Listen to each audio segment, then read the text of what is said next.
مولاي صل وسلم دائما أبدا على حبيبك خير الخلق كلهم نبوي سيرت سيد الكونين والثقلين محمد په دې خبرونه کې به تاسو ته د رسول الله صلی الله علیه وسلم د ژوند حالات په تفصیل سره وړاندې شي.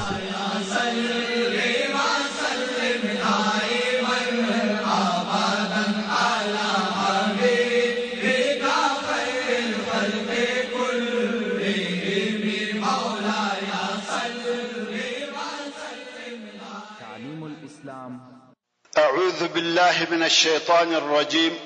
بسم الله الرحمن الرحيم.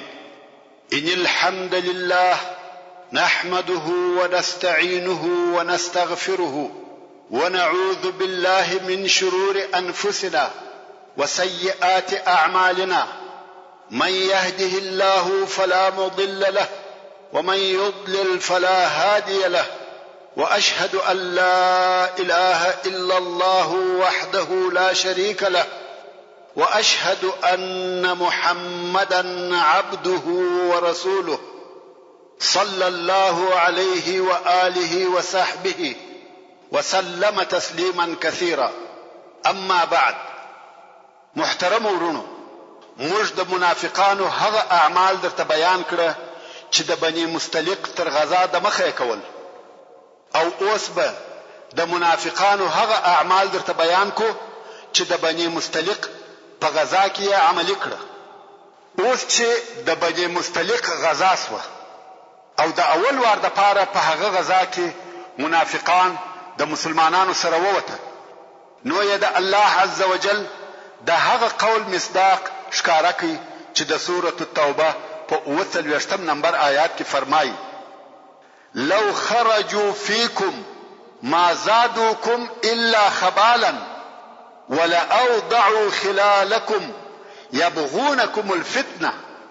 يعني کداغه منافقان ستاسو سره په لشکر کې ووزي، نو تاسو ته به هیڅ شی نه کی زیات بل فساد، خرابیه او چغلیه څخه، او خامخا به دوی ستاسو په مابین کې چابوکی وکي په چغلیو او نورو بدوی سره.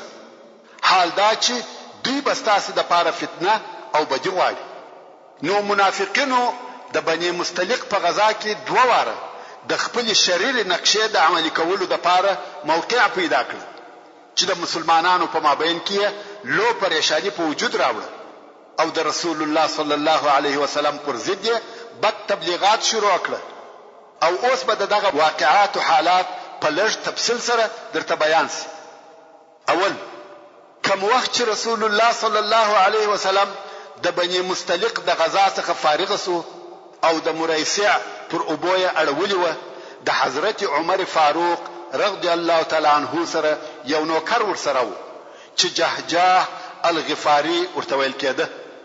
دغه جهجاه راغلی غواړي چې د تاسو اوبه واخلي. په دغه وخت کې یو بل نفر چې سنان ابن وبر الجهني نومېده او په انصارو کې د خزرج د قبيله حلیف و، دا هم راغلی د تاسو اوبه اخلي. دغه دوه نفرو په مابین کې اختلاف پیښ شو، څو خبره و جنگ او حملو ته ورسېده. سنان ناری کړه: یا معشر الانصار، یعنی اې د انصارو ډلې مرا ګوري. او جهجاه ناری کړه: یا معشر المهاجرین، یعنی اې مهاجرینو کومک.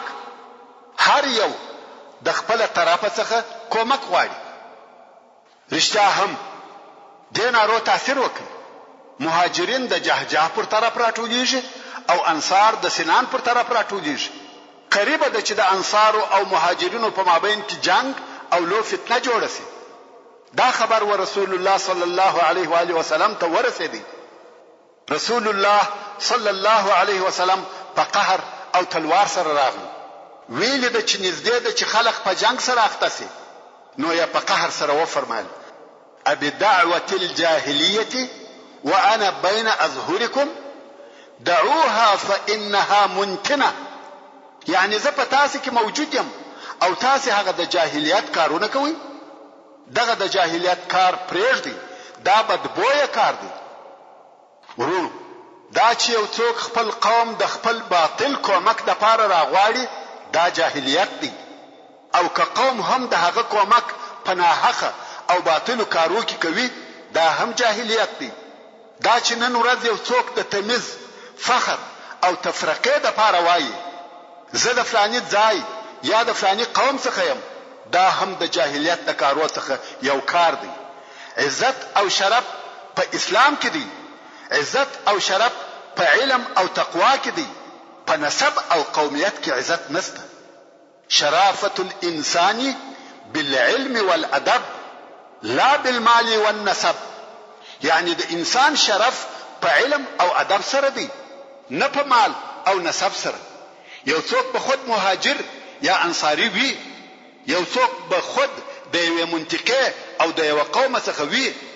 خدا شان د دې د پاره ذکر کیږي چې انسان په وپیژندل سي، نه د انسان د عزت او شرف د پاره. د مسلمانانو اصلي عزت په اسلام او تقوا سره دی، نه په وطن او قومیت سره. خو سبحان الله، شیطان وو چې په دغه لحظه کې پر دوی دغه تاثیر وکړي. او رسول الله صلی الله علیه و آله وسلم و فرمایل دعوها فانها منتنه. پرېږدئ دغه د جاهلیت کار پرېږدئ، دا بدبویه کار دی، نتیجه بده ده. دغه قومیت او قوم پرستی پرېږدئ. دا چې یو هغه بل د قومیت په نامه په ناروا او باطلو کارو کې ځان ته ورنږدې کوي، دا کار مکوئ. بلکې مسلمانان ټول سره ورونه دي. نو مسلمانان آرام سو او هر یو پر خپل طرف رهي سو. څرنګه چې عبد الله ابن ابي رئیس المنافقین هم په دغه لشکر کې موجود وو او په داسې یو موضوع پسې ګرځېدی چې د هغې په واسطه د مسلمانانو په مابین کې اختلاف او تفرقه جوړه کړي. مګر په دغه وخت کې چې د جهجاه او سنان په مابین کې اختلاف پیښ شو، د ابي زوی نو موجود او بیا په ورسته کې دا خبر دته وویل شو چې داسې او داسې پیښ شو. نو یو هغو کسانو ته چې د سره موجود و او ټول هم منافقین و یو خبره وکړه. که څه هم په دغه وخت کې چې دغه خبره کول ټول موجود کسان منافقین و، خو بیا هم هلته یو ځوان هلک ناست و چې عمر یې 14 کاله و یا تر دغه هم کم و، چې دغه ځوان زید ابن ارقم نومېده او واقعي مسلمان و. په دغه مجلس کې فقط دغه یو نفر واقعي مسلمان و او نور ټول منافقان د ابي د زوی ډله و. نو کوم وخت چې عبد الله منافق ته دغه خبر وویل سو، د ابي زوی ډیره بده خبره وکړه. ویل آیا مهاجرینو داسې وکړه؟ موږ یې په خپل وطن کې وشړلو او پر موږ غالب شو. زموږ په ملک او شار کې زموږ څخه بد راځي، زموږ پر احسانو یې سترګې پټې کړې. په والله زموږ او دغه وژو قریشو مثال داسې دی لکه هغه پخوا چې ویل سوی دی سپی دې چاغ که چې ودې داړي. دا ډېر بد مثال. او بیا یې وویل په والله که موږ بیرته مدینې ته ولاړو، هغه عزتمن به هغه ذلیل ځینې وباسي. چې د دې خبرې مقصد او معنا یې دا وه موږ اهل مدینه چې د عزت خاوندان یو او دغه مهاجرین چې ذلیل قوم دي، کوم وخت چې مدینه منورې ته بیرته ولاړ سو نو به دوی د مدینه منورې څخه وباسو. بیا یو هغه ناستو کسانو ته وکتل، ویل تاسو یاست چې په خپل ځانو مو دغه وکړه، تاسو په خپل وطن کې ځای ورکړئ، تاسو خپل مالونه ورسره تقسیم کړئ. په والله که تاسو دغه خپل کومک د دوی څخه منع کړئ، دغه مهاجرین به وږي او فقیران سي او زموږ ملک به پریږدي. د عبد الله ابن ابي منافق مقصد دا و چې تاسو د مهاجرینو سره هیڅ کومک مکوئ، مالونه ورکوئ، کارونه. مهاجرین به وږي سي او مدینه منوره به پریږدي. لکه څنګه چې د مخه مو درته وویل په دغه مجلس کې یو نفر موجود و چې هغه زید ابن ارقم و او واقعي مسلمان. د ایمان دا قسم خبرې نه قبلولې چې پر رسول الله صلی الله علیه وسلم او مسلمانانو دی وسی. نو یې خپل اکاته دغه بیان وکړ او اکایه ورسول الله صلی الله علیه وسلم ته دغه حال ورساوه.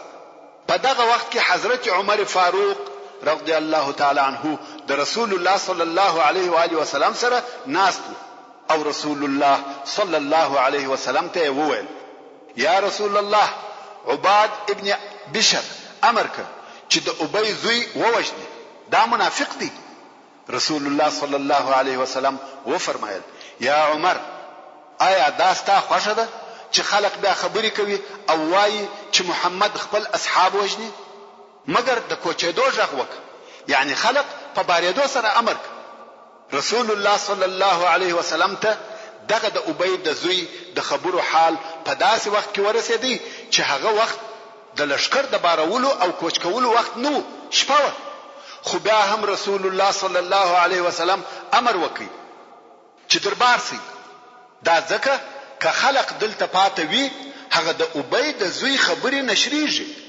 او د مسلمانانو تر غوږو ورسیږي نو خود په نتیجه کې فتنه جوړیږي نو د دې لپاره چې خلق په بل کار مشغول سي او ستړي سي دا خبره پټه پاتې کیږي او فتنه خاموشه کیږي نو ځکه رسول الله صلی الله علیه وسلم په کوچ او باریدو امر وکړي لشکر هم د باریدو په کار مشغول سو او حرکت وکړي څنګه چې دغه وخت د باریدو وخت نو او د مسلمانانو هم دا عادت نو چې په دغه وخت کې بار سي خو نن داسې بیا وخت بار سو او رهسو اسید ابن حضیر رضی الله تعالی عنه چې د انصارو د مشرانو څخه وو په تعجب کې سو چې دا وخت او باریده پوسو چې یو موضوع استه چابکسو او په لشکر کې ځان ورسول الله صلی الله علیه و آله وسلم ته ورساو ویل یا رسول الله موږ داسې وخت را بارسو چې مخکې پر دغه وخت نه باریدلو رسول الله صلی الله علیه وسلم و فرمایل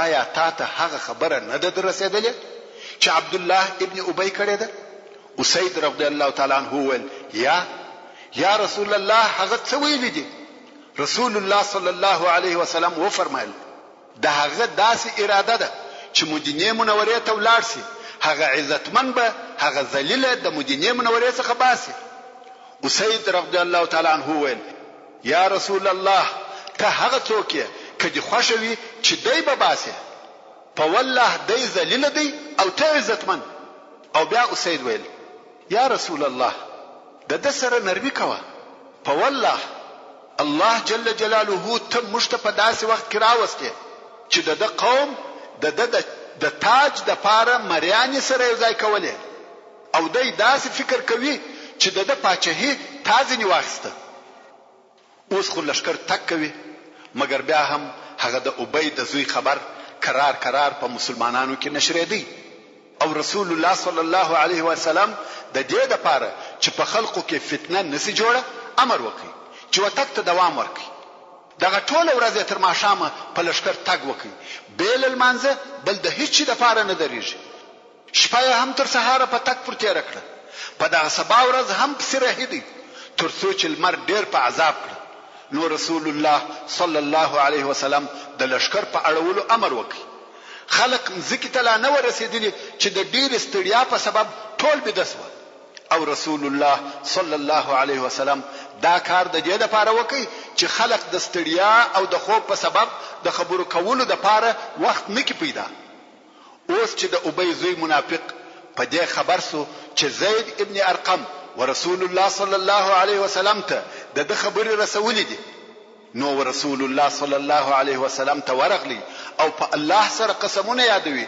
چې ما هیڅ کله دغه خبرې نه دي کړې کوم چې تاسو ویل سوي دي او ځینې انصار چې هلته حاضر و هغه هم ویل یا رسول الله شاید دغه هلک په خبرو کې خطا وتلی وي او هغه خبرې نه پیات کوم چې عبد الله ابن ابی کړی دي یعنی ممکن دغه زید ابن ارقم درواغ وایي رسول الله صلی الله علیه وسلم هم د منافق عبد الله خبري او قسمونه ومنل نو زید ابن ارقم رضی الله تعالی عنه وایي زه دون غمجن سوم چې دغه په مثل هیڅ وخت نو غمجن سوی ځکه د مسلمانانو په مابین کې په درواغ سره معرفي سوم نو وایي د خپل ځای او کور څخه نه راوتل ترڅو چې الله عز وجل د سوره المنافقون په صورت کې ډېر آیاتونه نازل کړه او دغه منافقان یې رسوا کړ الله عز وجل د سورة المنافقون په 9 او 8 نمبر آیاتو کې فرمایي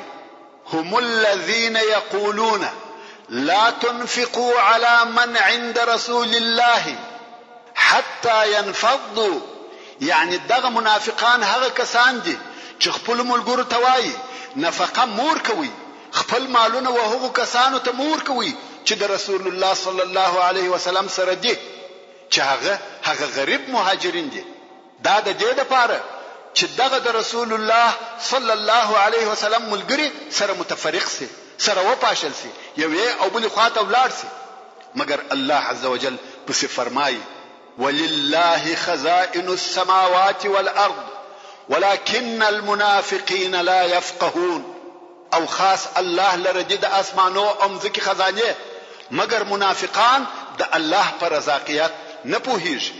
دغه احمق او ناپوه منافقان په دغه هم نه پوهیږي چې د ټول مځکو او اسمانو خزانه د الله جل جلاله په اختیار کې دي، او هغه الله جل جلاله یې مالک دی، رزاق او رازق دی جل جلاله دی.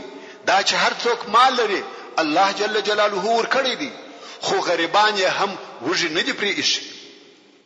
یقولون لئن رجعنا الى المدینه ليخرجن الاعز منها الاذل.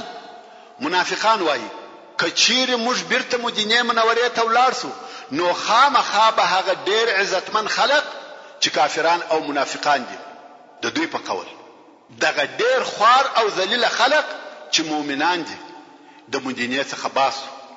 مگر الله جل جلاله فرمایي ولله العزة ولرسوله وللمؤمنين ولكن المنافقين لا يعلمون. يعني عزت خاص الله لردي او رسول الله لردي او مؤمنان لردي، مگر منافقان د رب العزت په عزت نه پوهیږي. نو زید ابن ارقم رضی الله تعالی عنہ وایي رسول الله صلی الله علیه وسلم ماته یو څوک راولېږي، زه چې ورغلم دغه آیاتونه یې راته تلاوت کړه او ویل الله جل جلاله ستا تصدیق وکړي. او رسول الله صلی الله علیه وسلم د نور مسلمانانو په حضور د زید ابن ارقم رضی الله تعالی عنہ غوږ ونیوي او وی فرمایل دا هغه څوک دی چې الله جل جلاله د غوږ او د اوریدل سوي خبره تصدیق کړي، یعنی دی درواغ نه وایي، رب عز وجل یې تصدیق وکړي. دا خبر وعبد الله ابن ابي ته ورسېدی. ورونو دغه رئیس المنافقین عبد الله ابن ابي یو زوی درلودی چې د هغه نوم هم عبد الله وو. دغه عبد الله رضی الله تعالی عنہ چې د منافق عبد الله زوی وو، صالح او صادق مسلمان وو، د رسول الله صلی الله علیه وسلم د جلیل القدر اصحاب څخه وو، د هغو کسانو څخه وو چې وحی نشته کوله. دی رضی الله تعالی عنہ د پلار دغه ټولو کارو څخه بری او بیزار وو. هغه چې په دغه واقعا خبر سو نو رسول الله صلی الله علیه و آله وسلم ته ورغلی ویل یا رسول الله زه خبر سوم چې تاسو ما د پلار د وجلو اراده کړې ده، کته دا کار کوي پر ما امر وکړه، په والله سر به درته راوړم. زه پر دې بیریږم چې ته به بیل ما څخه بل څوک په دا کار امر کې، او بیا به ما نفس او شیطان نه پریږدي چې د پلار قاتل می دي د خلقو په مابین کې ګرځي.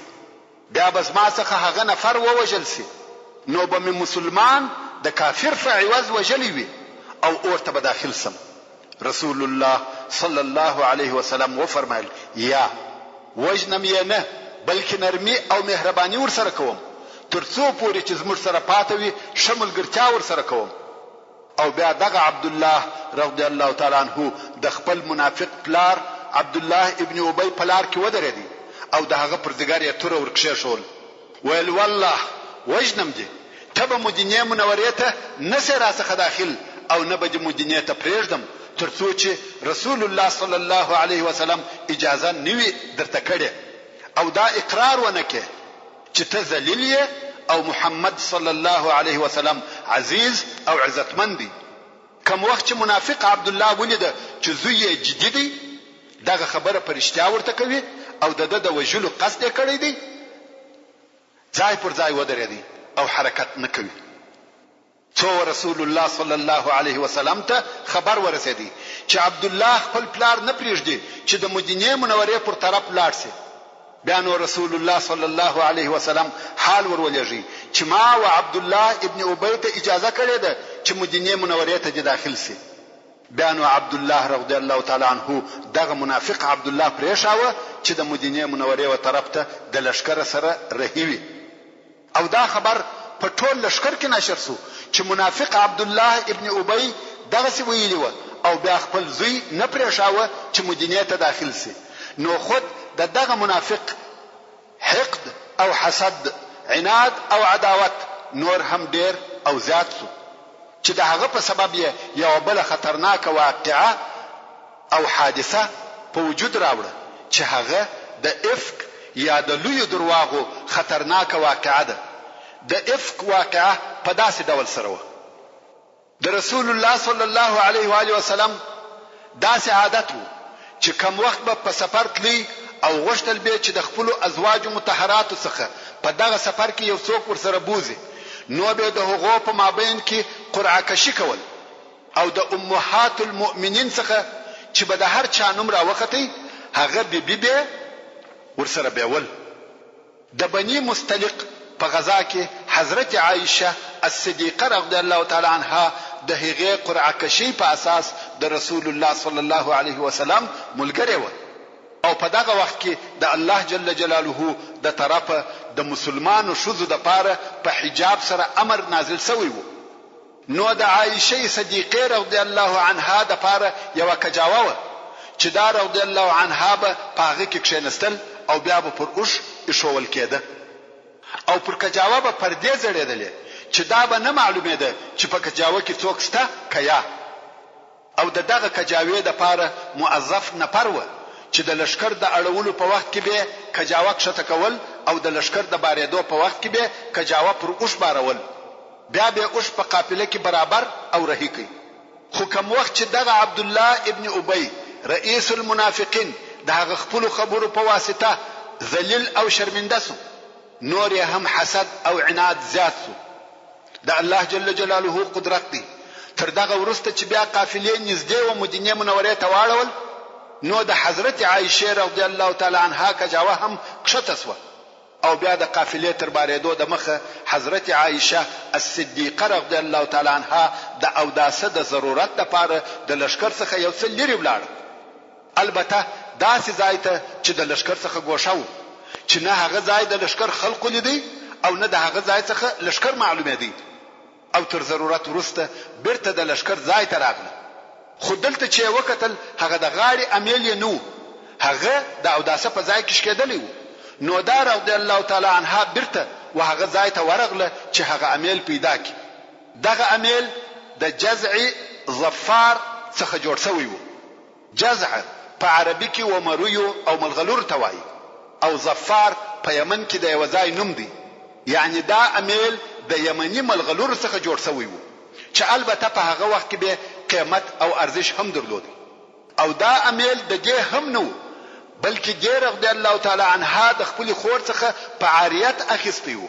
نو دا رضی الله تعالی عنها د هغه امیل په پیدا کولو پسې سرګردانه و او په هغه پسې ګرځیده چې دلته لشکر کوچ وکړي او بار هغه موظف نفر چې د حضرت عائشه رضی الله تعالی عنها کجاوه پر اوش بارول هغه کجاوه بار او دا یې خیال وو چې دا رضی الله تعالی عنها په خپل کجاوه کې موجوده ده. څنګه چې حضرت عائشه رضی الله تعالی عنها په عمر کم و او په بدن هم ډنګره و. تاسو ته خود مسلمانانو د غریبۍ او مسکنت حالات د مخلا بیان شوی دي چې په نس هم نه وماړه نو چاغشت کوم خواو. نو دغه لږ عمر او ډنګرتیا په سبب هغه نفر چې د کجاوی د بارولو موظف و په دغه هم نسو په چې کجاوه خالده او بار یې کړ. همدارنګه هغه نفر چې د کجاوی په بارولو کې کومک کاوه که یو یا دوه نفر وای د کجاوی خالیوالی به حس کړی وای مګر هغه نفر هم زیات و. دا یې نکړه حس چې په کجاوه کې څوک نسته. کجاوه بارس و او لشکر رهیس. کوم وخت چې حضرت عائشه رضی الله تعالی عنها خپل امیل پیدا کړ او بیرته راغله لشکر تللی نو دې قصد وکړي چې دا باید پر دغه ځای پاتې شي او هر وخت چې لشکر پوسی چې دا نسته بیرته ودغه ځای ته پسې راګرځي. عائشه رضی الله تعالی عنها وايي زه د عدالت په انتظار کښېنستم چې خوب را باندې غالب سو او بيده سو. دا نو عدالت بيده پرېږده. د رسول الله صلی الله علیه وسلم عادت وو چې همیشه به د قافلې تر شا یو نفر پرېښاوه چې دا نفر به تر قافلې شو وروسته پسې ورهیو او د قافلې تر شا به اړول. د دې نفر وظیفه دا وه چې د قافلې څخه به هر شی پر منزل یا پر لارې پاته سوی وو یا به لوېدلی وو یا به هېر سوی وو هغه شی به ورسره رااخیستی. په دغه ورځ او په دغه وخت کې دغه موظف نفر صفوان ابن معطل رضی الله تعالی عنه او د قافلې تر شا را رهیدي. ځکه هغه د قافلې تر شا او ډېر وروسته آرام کړی وو. ویلې ده چې یو انسان د قافلې څخه پاته دی. چې ورنږدې سو ویلې ده چې ام المؤمنین حضرت عائشه رضی الله تعالی عنها ده او وی پیژنده. ځکه د حجاب تر امر د مخه یې لیدلې و او پیژندلې. نو صفوان په لوړ आवाज وویل انا لله وانا الیه راجعون. حضرت عائشه رضی الله تعالی عنها وايي په دغه استرجاع راويښ شوم او صفوان ویل یا عائشه الله دې در باندې ورحمېږي ولی پاته سوې. حضرت عائشه رضی الله تعالی عنها جواب ورنکړ. وای راويښ شوم خو د پښتني جواب ورنکړ. او صفوان رضی الله تعالی عنه ویل ولا حول ولا قوه الا بالله. حضرت عائشه رضی الله تعالی عنها وايي ما تر د شریف او باعزت نه دی لیدلی. او شی راوستي هغه چوکي او دای په خپل لری ولاړ او ویل سپرسه يرحمک الله. ورونو صفوان د دې لپاره لری ولاړ چې دغه د اوش د سپریدلو حالت هم ونه ویني. وای کوم وخت چې زه سپرسوم نو راغلی او اوش رهیکی او ډیر تیز تګ کاوه څو په لشکر پسې ورسېدی. ورونو دغه واقعه تر دغه ځای پورې عادي او طبيعي واقعه ده. د صحرا او قافلو په ژوند کې دا شان هم پیښېدل او هم پیښ شوي وو.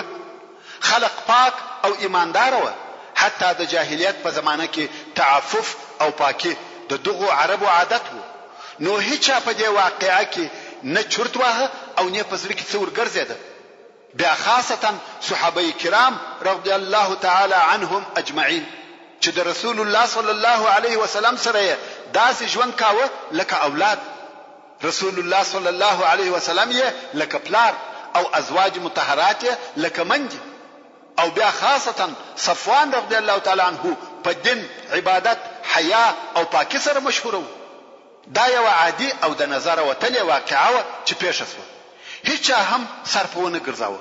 خو هلته یو د حسد ماروهلی موجود وو چې د بغض او عناد حقد او حسد زهر یې په بدن کې ایشېده او د خدای یو څوک غوښتي چې د خپل زهر پرتوي کې چې هغه د ابي زوی رئیس المنافقین عبد الله ابن ابي و. د حضرت عائشه رضی الله تعالی عنها د پاتې کېدو واقعه ډیر ژر د ابي د زوی تر بې عزتۍ ورسته پیښ شوه. څنګه چې د ابي زوی یوازې دا نه چې منافق وو بلکې د منافقانو استاد او معلم هم وو او زړه د هغه بې عزتۍ په سبب د بغض او عناد څخه هم ډک وو. او دلته صفوان ابن معطل رضی الله تعالی عنه ولشکر تر ورسېدی او حضرت عائشه رضی الله تعالی عنها پر اوش سپرا ور سره ده.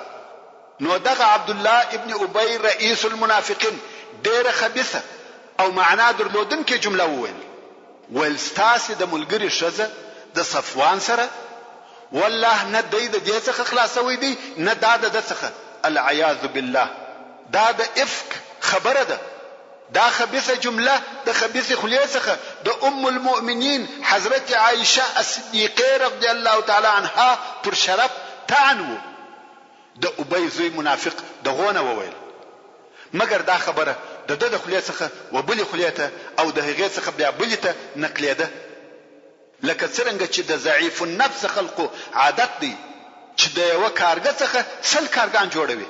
هر یو پر دغه جمله د خپل بیعقلتیا او بدبختی پر اندازه زیاتوب کاوه. په خپل عبد الله ابن ابي منافق په پوش پیچلې معنادار خبره وکړه چې د بدو الفاظو صراحت نو پکشه مګر په دغه حالت کې چې د یو څخه وبل ته نقلیده خبره په صریح او واضحه الفاظو بیانېده چې دا هغه افک دی چې الله جل جلاله په سوره النور کې ذکر کړی دی. افک وهغه درواغ ته ویل کیږي چې په انتهایی درجه کې د حقیقت څخه لري وي. حضرت عائشه رضی الله تعالی عنها وایي زه په هیڅ نوم خبره او نه چا سره ته ویل، خو کوم وخت چې دا رضی الله تعالی عنها د سفر څخه بیرته مدینه منورې ته راغله او د رسول الله صلی الله علیه و آله وسلم کور ته ورغله، فورا مریضه شوه. فقط د بني مستلق څخه را رسیدوه چې ډیره شدیده مریضه شوه او دغه مریضي تر شلو ورځو زیات دوام وکړي. دا رضی الله تعالی عنها په هغه خبرو چې د خلقو په مابین کې نشریږي هیڅ نه ده خبره. حضرت عائشه رضی الله تعالی عنها وایي ما په ټولو حالاتو کې هیڅ تغییر نه لیدی، ټول ژوند پر خپل پخوانی حالت وو، صرف دونه فرق می حساوه چې رسول الله صلی الله علیه وسلم هغه پخوانی مهرباني نه را سره درلوده. څنګه چې رسول الله صلی الله علیه وسلم دغه خبر په نشریدو سره ډیر خپاو او ماته هم هیڅ نه ویل. په پخوا کې عادت وو چې زما سره به پسته او نرمي خبرې کولې، خاصتا په هغه وخت کې چې مریض بوم، مګر دا واریه هغه پخوانی مهرباني نه را سره درلوده. څنګه چې زما د مریضي په سبب زما مور هم را سره و، رسول الله صلی الله علیه وسلم چې به کور ته راغلی فقط دونه به وویل څه حال دی، څنګه ده، کیف تیکم، تر دغه زیات یې نور څه نه ویل. خیر زه دغه د مریضي په حالت کې وم او په هیڅ نوم خبره چې خلق څه وایي او څه پیښه ده. څو مریضي مې یو څه سپکه شوه، نو یو شپه د مستح سره د ادای حاجت لپاره مناسع ته ووتم. مناسع د یو ځای نوم دی چې اهل بیت کرام به د حاجت د رفع کولو لپاره و دغه ځای ته ورتله. تاسو ته معلومه ده چې په خوا د نن په کورو کې دغه ځایونه نه و لکه نن ورځ چې په هر کور کې د ضرورت د رفع کولو لپاره ځایونه شته چې څوک حمام، څوک مکان، څوک بیت الخلا یا کناراب ورته وایي. په پخوا کې دغه ځایونه په کورو کې نه و، د باندې به وتل، هغه هم د کورو څخه لري. نو حضرت عائشه رضی الله تعالی عنها د ضرورت لپاره د مستح سره د باندې ووته چې دغه شذ زوی مستح ابن ابي مستح د هغو کسانو څخه دی چې د افک په موضوع کې په صراحت سره خبرې کړې دي او واضحه الفاظ ویلي دي. او هلته پر لارې د مستح د مور پښه په خپل کالو کې بند شو او پر مخ غزار شو. نو د مستح مور وویل الله دې مستح هلاک کی، یا الله دې مستح وشوي. حضرت عائشه رضی الله تعالی عنها ورته ویل دا دې بده خبره وکړه، ته وداسې سړی ته شرا کوي چې هغه د رسول الله صلی الله علیه وسلم ملګری دی او بدر ته حاضر شوی دی. ورونو مستح رضی الله تعالی عنه د هغه کسانو څخه دی چې په بدر کې اشتراک کړی دی او د هغو درجه خو تاسو ته معلومه ده، مګر شیطان اعوذ بالله منه چې پر سړی غالب سي هر کار پکوي. د مستح مور په تعجب کې سو چې عائشه رضی الله تعالی عنها څنګه د هغه دفاع کوي. نو د مستح مور ورته ویل ای خوري ته نه خبره چې هغه ستا په باره کې څه وایي؟ دی ویل یا څه وایي؟ نو د مستح مور هغه د افک د خلقو په خبرو خبره کړه. حضرت عائشه رضی الله تعالی عنها چې په هیڅ نه خبره او مستح ټول بیان ورته وکړي چې د مسلمانانو په مابین کې څه پیښه ده. حضرت عائشه رضی الله تعالی عنها وایي په هیڅ نوم خبره، مریضه او به خبره و. نو وایي والله د ډیره غم څخه د هغه خپل ضرورت لپاره نت لایس وای او نو لاړم، بیرته کور ته راغلم او دونه می وژړل چې د ډیر ژړا په خاطر قریبه و چې سینه می وچوي. ورونو اسلام د دشمنانو و د سیسو او بې ځای تبلیغاتو ته متوجه سي. د هغه وخت څخه تر اوسه پورې قسم قسم پروپاګاندا کوي، حتی چې زموږ مسلمانانو مور المؤمنین حضرت عائشه الصدیقه رضی الله تعالی عنها په دغه درد او غم مبتلا او اخته کړه. دا هم د اسلام د دشمنانو یو دسیسه. نو حضرت عائشه رضی الله تعالی عنها وایي پر هغه خپل مریضی می یو بل مرض هم زیات. کوم وخت چې رسول الله صلی الله علیه وسلم کور ته راغلی نو ما ورته وویل اجازه راکوي چې دا مریضي د پلار په کور کې تیر کړم. اصلا زما مقصد دا و چې زه د هغو څخه دغه خبر په باره کې معلومات وکم. رسول الله صلی الله علیه وسلم اجازه راکړه او زه د رسول الله صلی الله علیه وسلم د کور څخه د خپل پلار ابو بکر صدیق رضی الله تعالی عنہ کور ته ولاړم او هلته مې د خپل مور څخه پوښتنه وکړه چې اے مورې دغه خلق څه وایي؟ مور مې راته وویل لورې دا موضوع پر ځان سپکه کړه، په والله داسې ښځه نشته چې هغه دې پر خپل خاوند ګرانه وي او بونې دې هم ولري چې پر هغې دې خبرې ونسي. دا یې د مور د طرفه تسلا وه. اوس نو په دغه وخت کې خبر نور هم نشریږي او خلق خبرې کوي. د الله جل جلاله د طرفه هم وحی نه نازلېږي، وحی هم قطع دی. په دغه ټوله موده کې جبرئیل علیه السلام و رسول الله صلی الله علیه وسلم ته نه راغلی. په دې کې هم الهي حکمت و و مسلمانانو ته عبرت او لارښوونه وه چې دغسې خبرې باید ونه کړي. یو پر بل یې باید د شو ګمان وي. کوم وخت چې رسول الله صلی الله علیه وسلم دا حال ولیدی چې خبر نور هم نشریږي، خلق دا موضوع نه هیروي بلکې پر دغسې خبرو نور هم جرأت کوي او د خلقو خبرې هم نسی ردولای ځکه کوم ښکاره دلیل نه لري او وحی هم نه ورته راځي. نو نه پوهېدی چې دغه موضوع په مقابل کې باید څه وکړي. یو ورځ یې خلق سره راټول کړه او رسول الله صلی الله علیه وسلم منبر ته وختی، په خطبه ویلو یې شروع وکړه. د خبرو په جمله کې دا هم وویل څه سبب دی چې ځینې خلق ما په خپل کورنۍ کې ازاروي او قسم په الله چې ما په دوی کې یعنی په خپل اهل کې بل خیره بل څه نه دی لیدلی او دا خبره هم په یو سړي پورې تړي چې هغه زما د اصحابو څخه دی. په والله ما د هغه څخه بل خیره او شو اخلاقو بل شی نه دی لیدلی او هیڅ وخت زما د کورو څخه یو کور ته نه دی ننوتلی مګر زما سره، یعنی بل ما یوازې دی هیڅ وخت زما کور ته نه دی ورغلی او دا امکان نه لري چې زما په حضور دی داسې شی پیښ شي.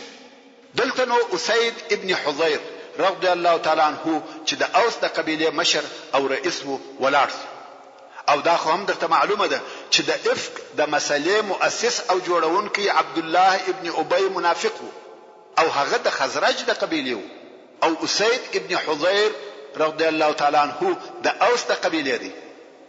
کوم وخت چې سعد ابن معاذ رضی الله تعالی عنہ وفات او شهید شو نو اسید رضی الله تعالی عنہ د اوس د قبیله مشر وټاکل شو.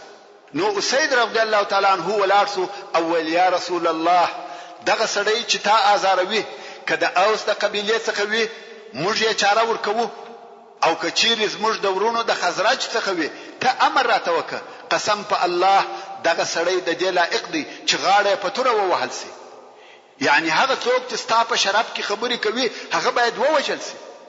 د خبرو په مقابل کې سعد ابن عباده رضی الله تعالی عنہ چې د خزرج د قبیله رئیس وو ولاړ شو. ویل والله ته درواغ وایه، هیڅ وخت یې غاړه نه پرې کیږي. په والله تا دغه خبره نه کول مګر ته پوهېږې چې دا نفر د خزرج څخه دی.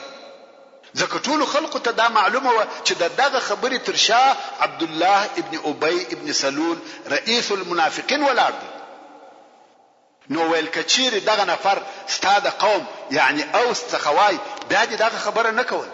دوهم وار بیا اسید رضی الله تعالی عنہ ولاړ شو او د سعد ابن عباده رضی الله تعالی عنہ په جواب کې وویل قسم په الله ته درواغ وایه، ته منافق او د منافقانو دفاع کوي. اوس په خپل د صحابه کرامو په مابین کې فتنه جوړیږي. دا هغه د انصارو مشران ورونو شب توجه سي دغه فتنه د دوی و مابین ته څنګه راغله او چا راوړه. د عبد الله منافق د تبلیغات او تاثیر تر کومه ځای ورسېدی.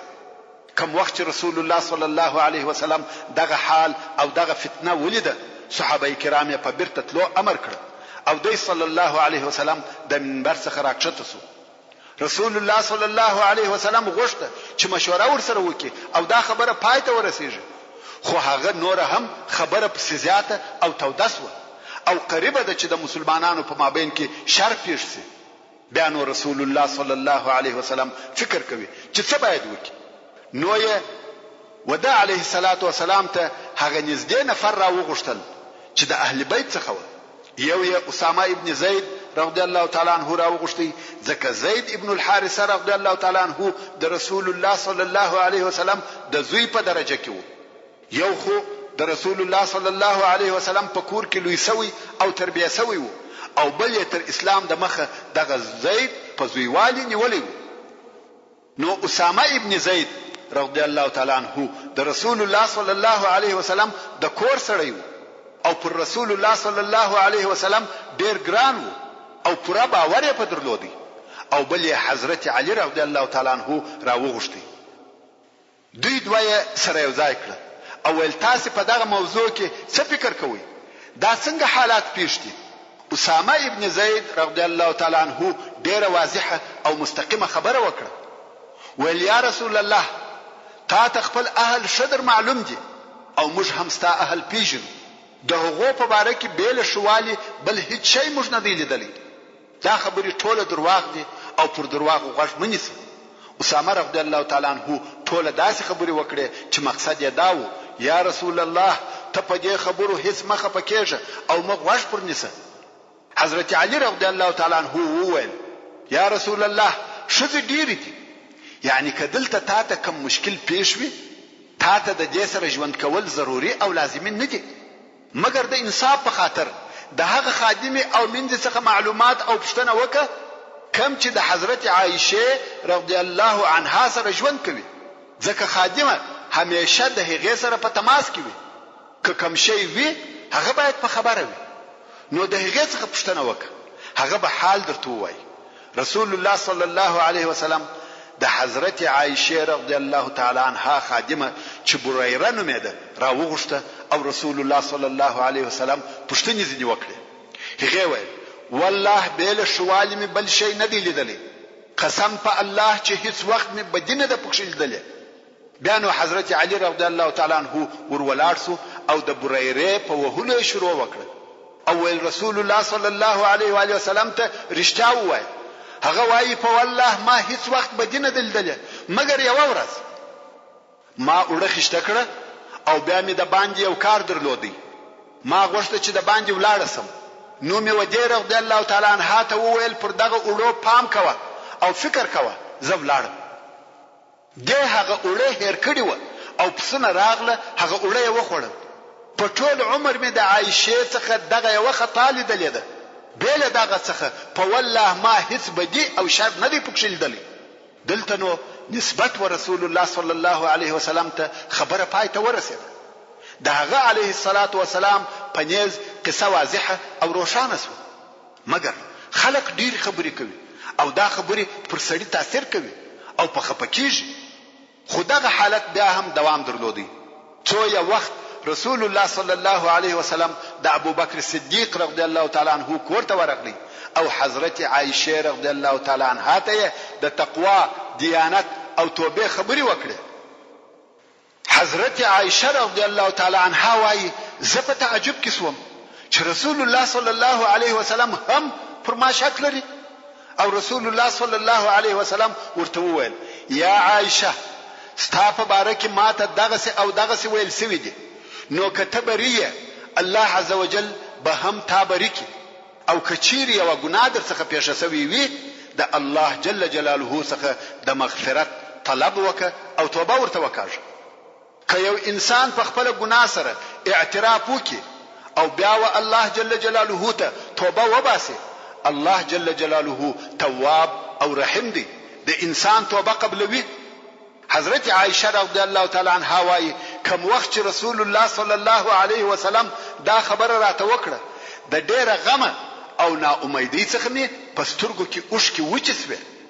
نو مې خپل مور او پلار ته وکتل، ورونو دا هغه اشده، سخته او مشکله مسئله او فتنه ده چې پر حضرت ابوبکر صدیق رضی الله تعالی عنه تیره سوې ده، ځکه تعارض پر شرف سپکه مسئله نه ده.